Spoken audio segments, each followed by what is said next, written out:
This presentation is about the opening day of the park, on May 29, 1876. There were 4 ceremonial trees planted, none of which remain today. However, in 1976 there was a centennial celebration, at which several trees were planted, some of which are still growing strong. The images on this video are from the centennial planting, and what the surviving trees look like today. The opening day of the park was scheduled for 2 o'clock on Monday, May the 29th. Some preparation had been made with a path being laid from the Liardit Street entrance to what is now known as Cannon Hill. This is the mound which lies immediately north of the Band Rotunda. A large number of people congregated on top of the hill facing the Liardit Street entrance, in readiness to see the ceremony of planting the first tree. The weather was fine, one of the best days of the season.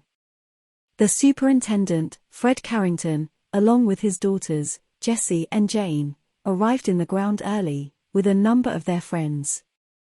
All the Recreation Ground Board members attended the ceremony. These were Chairman, Mr. Thomas King, the Secretary, Mr. Robert Collins, Thomas Colson, Harris Ford, James Davis, John Gilmore, and Robert Clinton Hughes.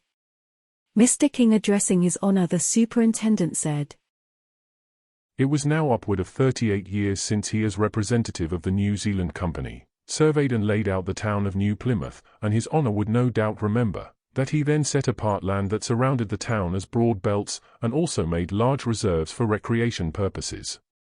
Some time afterwards, Governor Fitzroy came down here and disposed of those lands and took from them their recreation grounds. Many years had elapsed since then, but lately it has been through His Honor's means that some amends had been made, and they had restored to them a portion of that which had been taken away, by setting apart the land for the recreation grounds. Such being the case, the trustees considered that it was but fitting that His Honor should be present and take part on the occasion of the planting of the first trees." Following the speeches, Fred Carrington, along with his eldest daughter Jane, were taken to the spot which had been prepared for the planting of the first tree, on the east side of Cannon Hill. The tree was a British oak, representing Britain. Board member James Davis presented Miss Carrington with a neatly polished little spade, which can be seen at Pakiariki Museum.